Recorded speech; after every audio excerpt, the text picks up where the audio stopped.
Hello students, welcome to my YouTube channel. और आज हम देखने वाले हैं डीओई की वर्कशीट कक्षा 10 साइंस की वर्कशीट नंबर 22 जो 24 अगस्त 2020 को रिलीज़ हुई है। आपने यहाँ पे अपना नाम लिखना है और उसके बाद में यहाँ पे अपना जो क्लास टीचर का नाम है वो लिखना है। ठीक है, तो आज यहाँ पे हमारा जो टॉपिक है दैट इज़ जैव प्रक्रम। जैव प्रक्रम यानी कि लाइफ प्रोसेसेस, यानी कि आपकी लाइफ के अंदर, आपके जीवन के अंदर जो जो प्रोसेसेस होते हैं, जो जो प्रक्रम्स होते हैं, जो क्रियाएं होती हैं, उनके बारे में हम पढ़ने वाले हैं। तो सबसे पहले हमारे पास है जीवों द्वारा पोषण, श्वसन, उत्सर्जन और परिसंचरण विधि एवं जनन आदि प्रदर्शित किए जाने वाली मूल भूमिका जैविक क्रियाएं कहलाती है। यानी कि जैसे आप सांस लेते हो, ठीक है, आपको पोषण मिलता है, उत्सर्जन करना है यानी कि रिप्रोडक्शन हो गया, एक से दूसरी जो जीव बनाने हैं वो हो गया। ठीक है, तो ये चीज़ें आपके जीवन की क्रियाएं कहलाती हैं, आपको ये चीज़ें करनी पड़ती है। ठीक है, उसके बाद में पोषण का मतलब क्या होता है? भोजन को ग्रहण करना जिसके अंदर पौष्टिक तत्व आपको मिलते हैं और उन पौष्टिक तत्वों से आपकी जो वृद्धि होती है, विकास होता है, प्रोटीन का संश्लेषण होता है, या काफ़ी सारी ठीक है जो आपकी रोज़मर्रा की क्रियाएं होती है। जैसे आपकी बॉडी है, जो आपका शरीर है वो ग्रो कर रहा है, बढ़ रहा है। ठीक है, आपका दिमाग तेज हो रहा है, बॉडी के पार्ट्स जो है वो बढ़ रहे हैं। ठीक है, डिफरेंट जो आपको बदलाव देखने को मिलते हैं। उसके बाद में पोषण की विधियां, तो पोषण की दो विधियां हमारे पास यहाँ पे हैं। एक तो होता है स्वयपोषी और एक होता है विषमपोषी। स्वयपोषी वो होते हैं जो अपना पोषण खुद करते हैं। ठीक है, जैसे हमारे जो पौधे हैं वो हो गए जो प्रकाश संश्लेषण की जो क्रिया है होती है उसके द्वारा अपना भोजन बनाते हैं, H2O को, CO2 को, ठीक है, कार्बन डाइऑक्साइड को, पानी को, क्लोरोफिल को, सूरज की जो रोशनी है उसको लेके। ठीक है, तो जैसे कि हरे पौधे हो गए, शैवाल हो गया, तथा कुछ जीवाणु जो अपना भोजन खुद बना लेते हैं। उसके अलावा विषम पोषित जो होते हैं वो होते हैं जो अपने भोजन के लिए दूसरों जीव जंतुओं के ऊपर, पौधों के ऊपर, चाहे वो जीवित हैं चाहे वो मरे हुए हैं, उनके ऊपर निर्भर करता है। जैसे सभी जैसे जंतु हो गए, जैसे एनिमल्स हो गए, ठीक है, एनिमल्स जैसे जानवर हो गए, हम ह्यूमंस हो गए, मानव हो गया, ठीक है, कवक हो गए। तो ये क्या करते हैं, हम डिपेंड करते हैं दूसरों के ऊपर। कार्बोहाइड्रेट पौधों को ऊर्जा प्रदान करने के लिए प्रयुक्त होती है। जो कार्बोहाइड्रेट तुरंत प्रयुक्त नहीं हो पाता उसे मंड यानी कि स्टार्च के रूप में संचित कर लिया जाता है। ठीक है, उसके बाद में एक बहुत इंपॉर्टेंट प्रोसेस है दैट इज प्रकाश संश्लेषण, जिसको इंग्लिश में फोटोसिंथेसिस किया जाता है। ये वो क्रिया जिसके कारण स्वयपोषी जो होते हैं, ठीक है, यानी कि जो पेड़ पौधे होते हैं या स्वयपोषी होते हैं वो अपना खाना जो है वो बनाते हैं। ठीक है, उसके अंदर होता क्या है कि जब कार्बन डाइऑक्साइड और पानी जो है वो सूरज की रोशनी और क्लोरोफिल के साथ क्रिया करते हैं तो वहाँ पे ग्लूकोज बनता है, ऑक्सीजन बनती है और पानी जो है वो रिलीज होता है। यानी कि जो हमारे आसपास की कार्बन डाइऑक्साइड है और पानी जो है, ठीक है, जड़ों से पानी ले लेते हैं, ठीक है, और आसपास के वातावरण से कार्बन डाइऑक्साइड जो हम छोड़ते हैं सांस छोड़ते वक्त, ठीक है, उससे, और जड़ों से जो पानी है उसको खींच लेते हैं।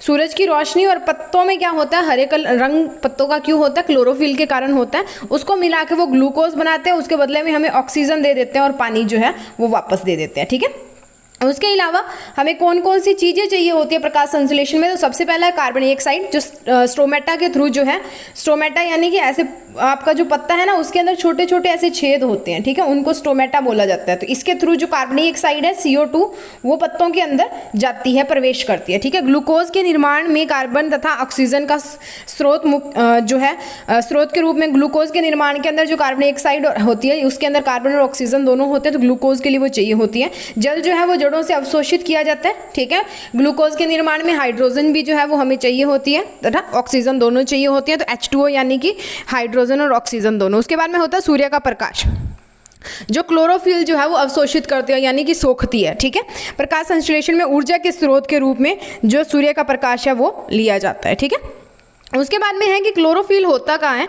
तो क्लोरोफिल की उपस्थिति एक विशिष्ट कोशिकांग क्लोरोप्लास्ट में होती है, जिसमें क्लोरोफिल होता है, ठीक है, में प्रकाश संश्लेषण की क्रिया होती है। एक क्लोरोप्लास्ट जो होता है जिसके अंदर क्लोरोफिल पाई जाती है, वहाँ पे जो प्रकाश संश्लेषण है उसकी क्रिया की जाती है।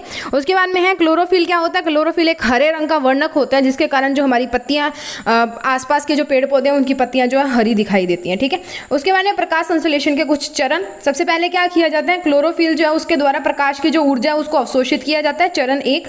दूसरा चरण है उस प्रकाश ऊर्जा को रासायनिक ऊर्जा में रूपांतरित करना तथा जल अणुओं को हाइड्रोजन ऑक्सीजन में अपघटन किया जाता है। उसके बाद में जो कार्बन डाइऑक्साइड का कार्बोहाइड्रेट जैसे ग्लूकोज में अपचयन किया जाता है। कार्बोहाइड्रेट जो कार्बन डाइऑक्साइड है उसको कार्बोहाइड्रेट में तोड़ा जाता है। ठीक है, उसके बाद में क्या है, हमारे पास कुछ क्वेश्चंस हैं, टोटल 5 क्वेश्चंस हैं, उनके आंसर जो है हम डिस्कस कर लेते हैं। नीचे मैंने टोटल 5 क्वेश्चन के आंसर जो आपको दिए हुए हैं। पहला है स्वयपोषी और विषम पोषी में विभेद कीजिए, यानी कि अंतर आपने करना है। तो स्वयपोषी वो होते हैं वे जीव जो प्रकाश संश्लेषण की क्रिया द्वारा सरल अकार्बनिक से जटिल कार्बनिक पदार्थों का निर्माण करके अपना स्वयं पोषण करते हैं, उनको स्वयंपोषी कहते हैं। जैसे हरे पौधे, ठीक है, और युग्लिना और कुछ जीव आप जीवाणु भी ले सकते हो। ये अपना भोजन स्वयं तैयार करते हैं। प्राय क्लोरोफिल की उपस्थिति के कारण हरे होते हैं। इनमें प्रकाश संश्लेषण की जो क्रिया है वो होती है। वैसे ही अगर हम बात करते हैं विषमपोषी की, आप क्या कर सकते हो, इसको बीच में लाइन लगा के ऐसे भी लिख सकते हो कि इस प्रकार स्वयंपोषी और इस साइड पे विषमपोषी, ठीक है। उसके बाद में हमारे पास विषमपोषी तो वो होते हैं जो कार्बनिक पदार्थ ऊर्जा को अपने भोजन के पदार्थ के रूप में अन्य जीवित या मृत पौधों या जंतुओं से ग्रहण करते हैं। विषमपोषी जीव उनको कहा जाते हैं। जैसे युग्लिना को छोड़ के सभी जंतु, अमरबेल हो गया, जीवाणु हो गया, कवक हो गया, जानवर जैसे हो गए, ह्यूमन यानी कि मनुष्य जैसे हो गया, ये अपना भोजन स्वयं तैयार नहीं कर सकते।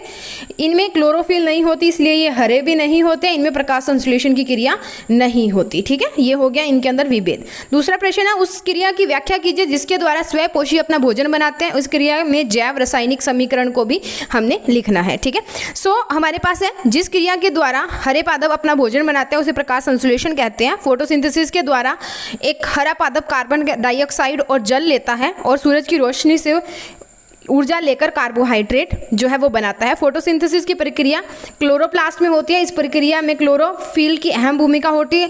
फोटोसिंथेसिस बनने के बाद बनने वाले कार्बोहाइड्रेट के हाइड्रेट उसके बाद स्टार्च में बदल जाते हैं। ये पादप के भविष्य में इस्तेमाल के लिए स्टोर हो जाते हैं।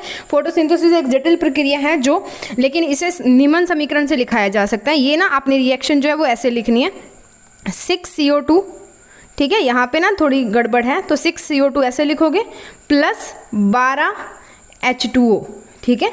आपको आती होगी रिएक्शन, ठीक है। वो बराबर होता है किसके, C6H12O6 प्लस 6 ऑक्सीजन, ठीक है, प्लस 6 पानी, यानी कि 6H2O। आप ऐसे लिखोगे, इसको लिख लेना, ठीक है। पॉज करके इसको लिख लेना, यहाँ से देख लेना। ये वाले जो 2 है ना, ये नीचे आएंगे, ठीक है। ये वाला 2 उसके नीचे आएगा, पैरों में लिखने आपने, ठीक है। ये 6, ये 12, ये 6, ठीक है। तो इसको पॉज करके आप लिख लेना।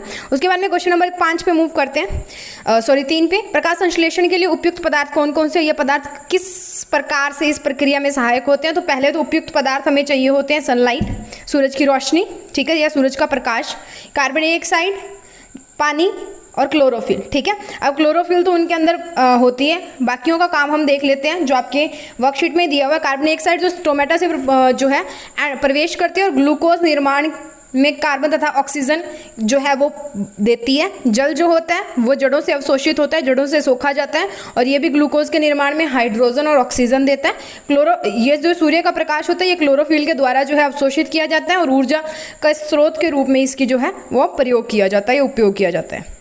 उसके बाद में है प्रकाश संश्लेषण कहाँ पे होता है। तो प्रकाश संश्लेषण मुख्य रूप से पत्तियों में होता है और न के बराबर तने में होता है या क्लोरोप्लास्ट नामक विशेष कोशिका संरचनाओं के भीतर होता है, ठीक है।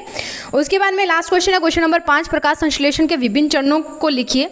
तो पहला है क्लोरोफिल द्वारा प्रकाश ऊर्जा को अवशोषित करना। दूसरा चरण है प्रकाश ऊर्जा को रासायनिक ऊर्जा में रूपांतरित करना। तीसरा है जल के अणुओं को हाइड्रोजन तथा ऑक्सीजन में अपघटन, ठीक है। और लास्ट है कार्बन डाइऑक्साइड का कार्बोहाइड्रेट में अपचयन यानी कि रिडक्शन यानी कि तोड़ना। तो ये थी हमारी वर्कशीट नंबर 22 जो 24 अगस्त 2020 को रिलीज हुई है।